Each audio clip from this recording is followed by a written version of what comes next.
membaca kitab Takrib karangan Abi Suja yang kita sudah sampai kepada bab fi bayani ahkamil haidi wan nifasi. Nasnya, teksnya sudah kita bahas kemarin, bahwa wa aqul haidi yaumun wa lailatun wa aktsaru 15 yauman wa qalibu sittun aw sab'un, sudah kita jelaskan. Kita lanjutkan masalah haid yang kebetulan itu juga kita ada namanya fikih praktis di dalamnya adalah masalah haid. Haid kita coba kita kemas ulang bagaimana agar mudah difahami, mudah dimengerti dan mudah diamalkan. Kita sudah mengetahui kaidah di dalam haid, kemudian kita mengetahui rumus di dalam haid, kemudian setelah itu kita sudah tahu pembagian istihadhah itu ada dua. Yang pertama adalah istihadhah sughra dan yang kedua adalah istihadhah kubra. Barangkali para penuntut ilmu tidak pernah menemukan istilah ini di kitab manapun, akan tapi itu kami hadirkan untuk mempermudah saja. Tidak akan bertentangan pada hasilnya nanti, akhirnya tidak akan bertentangan dengan istilah-istilah yang ada. Sengaja kami hadirkan istihadhah sughra dan istihadhah kubra. Istihadhah sughra nggak pakai mikir, langsung ngerti wanita yang kena istihadhah sughra. Tapi kalau kubra ini berat, perlu rumus khusus. Dan juga di dalam memahami istihadhah kubra ini ada dua cara. Cara pelik dan cara mudah. Akan kami hadirkan yang pertama cara mudah, dan nanti juga akan kami hadirkan cara susah, cara sulit, rumit. Yaitu selama ini yang sudah biasa dibaca oleh penuntut ilmu yang belajar ilmu haid, 7 macam istihadhah. Insyaallah akan kita hadirkan insyaallah di pertemuan akhir nanti. Karena tujuan kita adalah untuk mengamalkan ilmu. Apalagi haid tidak pernah ditunda untuk bulan depan, akan tapi saat ini pun sudah banyak yang haid, maka akan kami hadirkan yang mudah terlebih dahulu. Bagaimana memahami haid dengan mudah? Dan kita berusaha untuk tidak keluar dari mazhab Imam Syafi'i radhiyallahu taala anhu. Baik istihadhah sughra sudah jelas. Dari 5 rumus haid, jika salah satu dijebol pasti keluar dari haid. Apakah keluar menjadi istihadhah sughra, istihadhah sughra, istihadhah sughra, atau istihadhah kubra, atau jadi nifas? Jika tidak sampai sebelum 9 tahun keluar darah haid, maka tidak masuk haid. Makanya istihadhah sughra atau darah fasad, darah rusak. Atau darah haid tidak keluar tidak sampai 24 jam, terbentang dalam 15 hari, maka itu juga mudah, nggak usah mikir. Namanya istihadhah. Kita gelari dengan istihadhah sughra.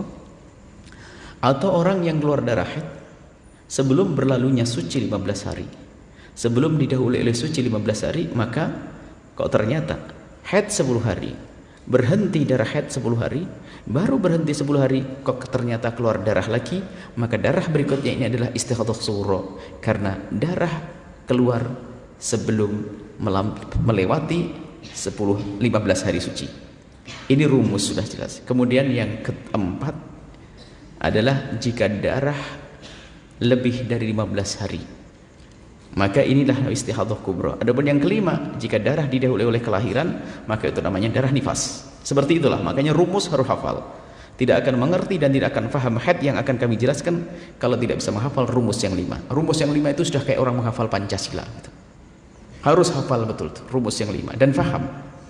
Kemudian istihadhah ada dua, istihadhah sughra, istihadhah rudha itu karena umurnya belum sampai, tidak sampai 24 jam, belum didahului suci 15 hari.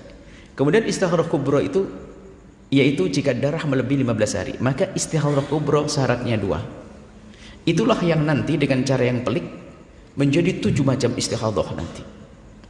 Itu 7 macam istihadhah. Istihadhah kubra syaratnya yang pertama adalah darah melewati 15 hari. Pernah kami ingatkan bahwa setiap wanita harus punya tanggalan sendiri. Kapan dirimu keluar darah haid, hari itulah tanggal 1. Biarpun di penanggalan adalah sudah tanggal 15, tanggal 1 adalah kapan dirimu keluar darah haid, itulah kau tulis tanggal 1. 2, 3, 4, 5, 6, 7 sampai 15. Di 15 kok masih keluar darah, bersambung dengan yang ke-16. Bersambung yang ke-16. Ini dari 15 melebihi 15 hari, darah melebihi 15 hari. Yang pertama darah melebihi 15 hari. Yang kedua antara 15 dan 16 bersambung. Tapi kalau antara 15 dan 16 tidak bersambung, misalnya pas hari ke-15 kok berhenti. Contoh, jam 8.30, anggap saja jam 8 malam ini keluar darah haid. Ini tanggal 1, tanggal 2, 3, 4. Pas nanti di hari ke-15, di hari ke-15 sebelum genap 15, jam 7, berarti belum jam 8, kok sudah berhenti darah. Maka karena darah berhenti sebelum melewati 15, maka semua darah ini adalah darah haid. 14 hari, hampir 15 hari. Kenapa? Belum genap 15 hari. 15 hari itu maksudnya 24 jam kali 15. Baik, biarpun misalnya jam 7 di hari ke-15 itu berhenti darah, berarti 1 jam lagi ini akan jadi istihadah. Kalau seandainya darah ini bandel 1 jam kemudian akan masuk istihadah kubra. Cuman sebelum 1 jam berhenti, maka ini adalah darah haid semuanya 14 hari lebih ini. Kemudian setelah 1 jam berhenti atau 2 jam berhenti, tak taunya jam 10 nanti keluar darah lagi, dijamin itu bukan darah haid, istihadah, bukan darah haid, tapi istihadah sughra, istihadah gampang. Kenapa? Antara 15 dengan setelah 15 tidak bersambung, maka ini masuk istihadah sughra, yaitu tadi apa? Darah belum didahului oleh suci 15 hari. Selesai. Sekarang kita bahas istihadah kubra, yaitu dengan catatan 2. 1, darah melebihi 15 hari, antara 15 dan 16 adalah bersambung. Oke. Memenuhi syarat ini, seorang wanita menemukan dirinya semacam itu. Hari pertama keluar 2, 3, 4, 5 masih ada darah, 15 ada darah, hari ke-16 ada darah, 17, 18, waduh. Berarti wanita ini telah terkena istihadah kubra, artinya dari hari-hari dia keluar darah itu telah bercampur antara darah haid dengan darah istihadah. Dan ingat, jangan cara menghukumi darah haidnya adalah seperti yang selama ini pernah kalian dengar, wahai anak-anakku dan juga wahai para pelajar. Biasanya kita mendengar cara menghukumnya begini, yang 15 hari haid selebihnya adalah istihadah. Nah, ini biasanya. Ini kalau ujian nanti dapat 0, itu sudah 0. Nah, balik ngulangi kelasnya nanti. Ini loh yang dimaksud istihadah kubra, yang menjadi rumus 6-7 masalah dalam istihadah, ya ini, nyambung ini.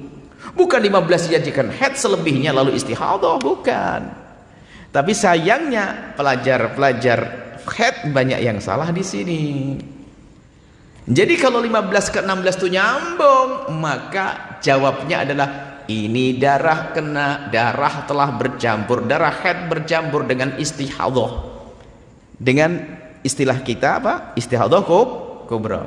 Sekarang pertanyaannya, mana yang darah haid dan mana yang darah istihadah? Ada yang nyeletuk ngomong 15 haid selebihnya istihadah, 0. Balik turun kelas nanti. Lalu bagaimana? Terserah, minta rumus yang pelik atau rumus yang mudah dulu.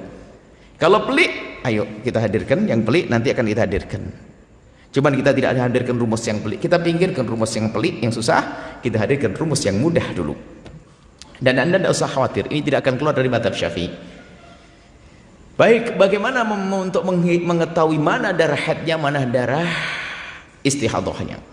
Kalau kita mempelajari dengan cara yang pelik, harus diketahui sifat darahnya. Kemudian warna darahnya, sifatnya pekat. Warna darahnya warna hitam pekat, hitam, merah, kemerah-merah, dan seterusnya.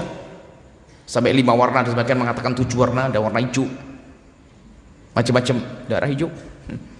Nah ini ada, nanti ini babnya. Kalau kita ingin belajar dengan cara yang pelik, harus dipahami tentang sifat darah, kuat lemahnya darah, warnanya, tentang kuat sifat darah dan warna darah. Nanti akan ada itu nanti. Tapi kalau dengan cara mudah, kita tidak perlu melihat tentang warna darah dan tidak perlu melihat sifatnya darah. Darah semua dianggap sama, kemudian rumusnya perlu difahami. Baik. Lalu bagaimana memahaminya? Gini. Jika seorang wanita telah keluar darah melebihi dari 15 hari, terserah berapa, hitung, terserah suka-suka. Yang penting 15 dan 16 sambung darahnya, maka wanita tersebut telah terkena istihadah kubra. Artinya darah telah bercampur antara darah haid dengan darah istihadah. Pertanyaannya, lalu mana darah haidnya, mana darah istihadahnya? Pertanyaan kita simpan dulu, lalu kita masuk kaidah umum, bukan rumus. Kaidah umum berbunyi begini. Paling sedikitnya haid 24 jam. Paling banyaknya haid berapa? 15 hari. Umumnya haid berapa? 6 atau 7 hari. Oke, baik. Jika Anda seorang wanita yang terkena istihadah kubra, maka yang akan dihukumi haidmu adalah kembalikan kebiasaanmu sendiri. Kalau engkau punya kebiasaan haid, ambil yang paling akhir atau ambil yang engkau ingat, jangan dipersulit. Dipermudah saja kadang belum langsung faham, apalagi dipersulit. Ambil. Kalau seorang wanita berkata, aku biasanya haid 10 hari, maka dari darah yang keluar ambil 10 hari haid, selebihnya adalah istihadah. Gonta-ganti. Kalau gonta-ganti suka-suka pilih yang mana, pilih yang paling akhir kalau mau.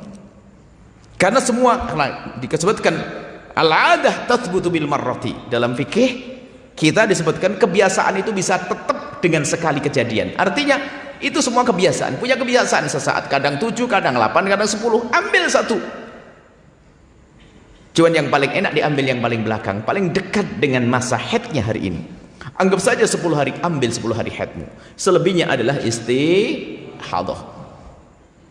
Selesai. Ada perempuan yang berkata, waduh, ini haid pertama saya. Maksudnya gimana? Berarti saya nggak punya kebiasaan haid dong. Pertama kali keluar darah haid, bandel, haidnya 15 hari lewat. Atau ada orang yang lupa sama sekali. Saya yang nggak ingat sama sekali kebiasaan saya. Anggap saja lupa, nggak tahu kenapa lupa. Nggak pernah ngitung karena nggak pernah ngajar. Pokoknya saya berhenti, ini sudah saya nggak ingat kebiasaan saya. Gitu. Oke. Nggak ingat sama sekali kebiasaannya. Atau dia tidak pernah keluar darah haid. Kemudian ini haid pertama baginya, bandel lagi haidnya. Hari ke-15 tidak berhenti, nyambung ke hari ke-16 istihadah kubra. Lalu bagaimana? Mana yang akan disebut sebagai darah haid? Jika dirimu tidak punya kebiasaan haid di bulan sebelumnya yang akan dijadikan ukuran mengetahui haid di bulan ini, karena kamu tidak punya kebiasaan, ya numpanglah engkau kepada umum kebiasaannya orang. Balik kepada kaidah umum. Umumnya wanita haid berapa hari? 7 hari atau 6 hari. Oke lah, kalau begitu, karena kamu tidak punya kebiasaan yang bisa kau ingat, maka ikutlah umumnya orang haid. Ambil 7 hari, selebihnya apa? Istihadah. Selesai. Kalau yang di sini nggak paham keterlaluan ini, yang di sini nggak haid saja paham. Nah, ya kan? Ini laki-laki nggak haid tapi paham. Kalau sampai wanitanya nggak paham, ini keterlaluan bener nih. Sudah dikasih haid, tenang aja. Kalau haid kamu tidak usah puasa nanti, ya. Baik, selesai. Sampai di sini dulu, insya Allah nanti. Yang penting paham dulu gambarannya. Ini baik. Nanti akan disambung dengan, karena ini bukan pelajaran fikih, ini bab hikam. Ini hikam. Sampai di situ dulu, sedikit-sedikit. Yang penting dipahami dulu. Wallahu a'lam bishawab.